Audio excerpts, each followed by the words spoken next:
Hello, Singap Land. My name is Mike Graglia. Today is Friday, August 7th. This is episode 213 of the Cure Singap1 podcast.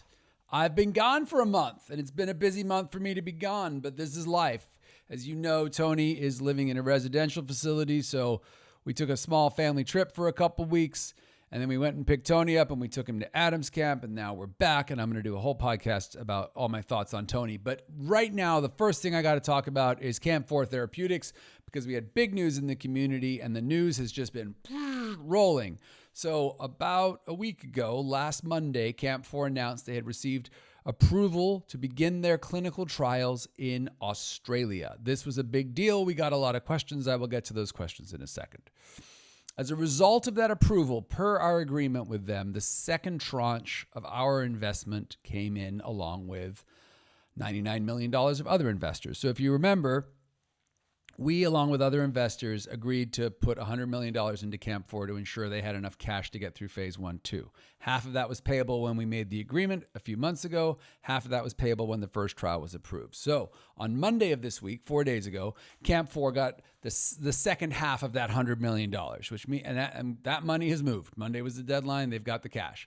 That's great news. They've shared this in a press release, links in the show notes. What this means is CAMP4's got the cash to run this trial, and these trials are really, really expensive.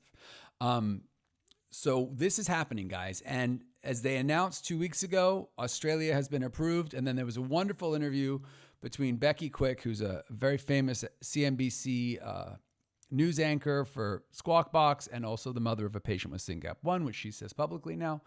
And she interviewed Josh Mandelbrem yesterday, who is the CEO of I wish he was the CEO of Cure, the CEO of CAMP4, and he announced that they have also received regulatory approval in Argentina. And this is both very exciting, and a lot of people in other geographies were like, what about America and Europe? And I'm going to answer that in a second. CAMP4 closed at 4:53 yesterday. This is incredibly exciting news. So let's get to some questions.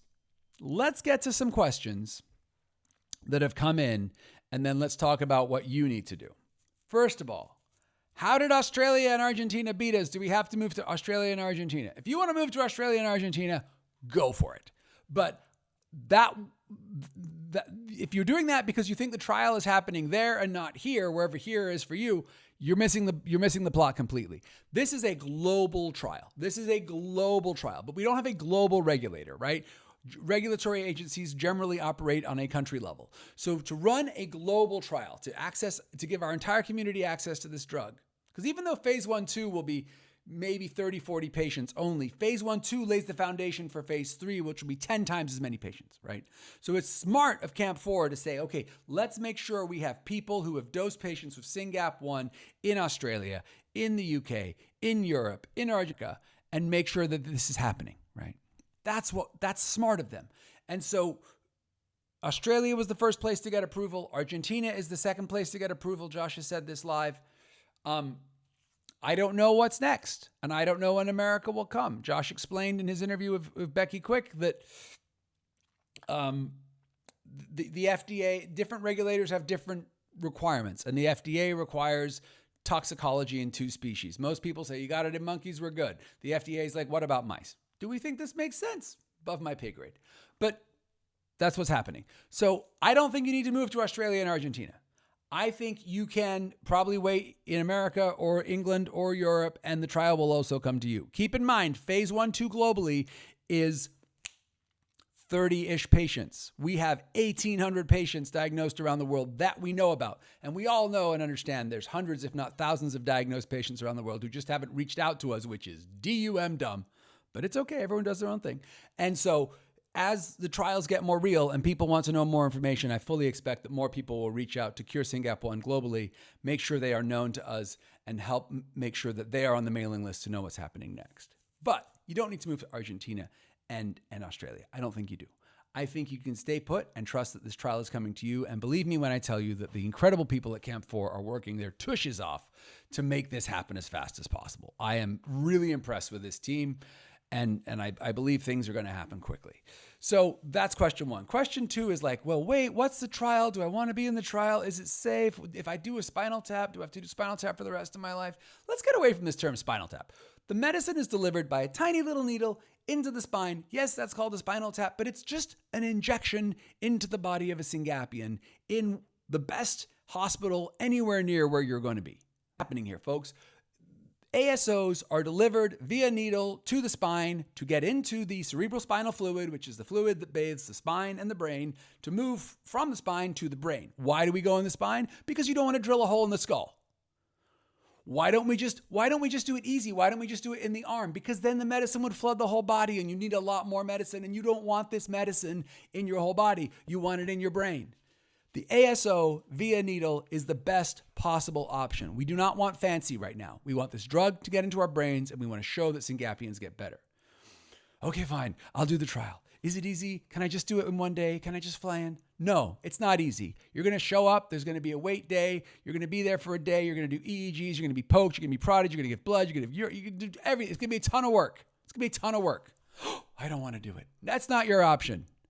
That's not your option. Here's my guidance. I'm not very diplomatic here. Ask anyone else, they'll talk in circles. But here's what they're thinking. If you have a chance to get into a clinical trial, you take it. You jump through that hoop, right? They will help you cover all the costs of getting there and blah, blah, blah, blah, blah, right? Why do you have to do it? Number one, you don't know when this chance is going to come again, right?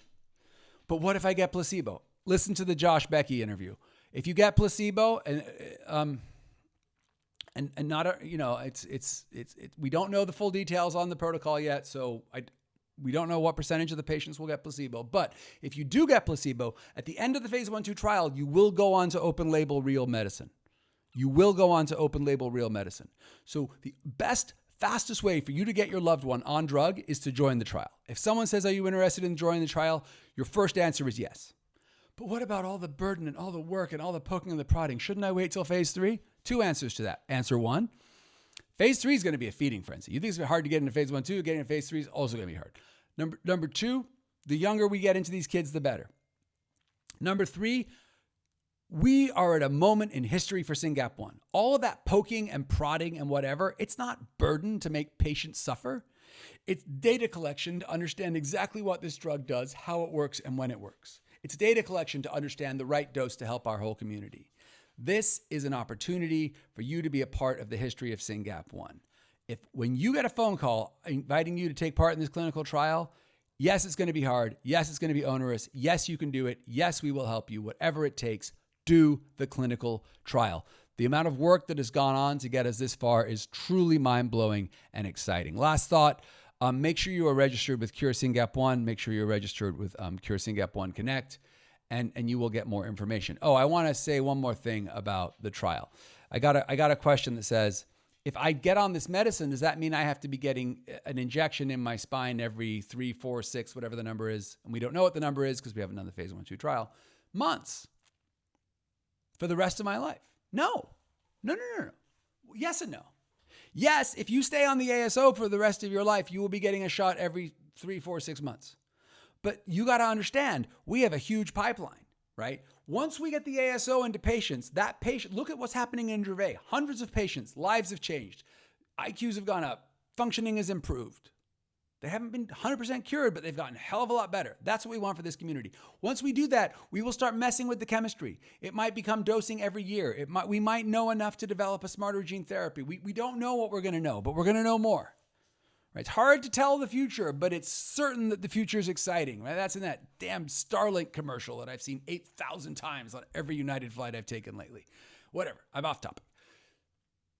The rest of your life is too far ahead to think. Think about the next 3 to 5 years. If you can get access to this drug for the next 3 to 5 years, it is likely your best shot to improve your Syngapian's life.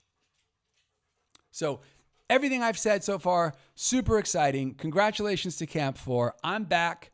I've got like a lot of other show notes that I'm going to run out of time for, so I will share those in a subsequent episode, and then I will do a Tony episode. Guys, SYNGAP land is getting really exciting. Stay tuned. Make sure you are connected to your local Cure SYNGAP1 and to us, the Connect Forum, curesyngap1.org Connect. The future is coming. The future is exciting. We're going to help these kids. Thank you from the bottom of my heart to the CAMP4 community. You guys have created massive amounts of hope, and it's just awesome. Watch the Becky Josh interview. Second link in the show notes.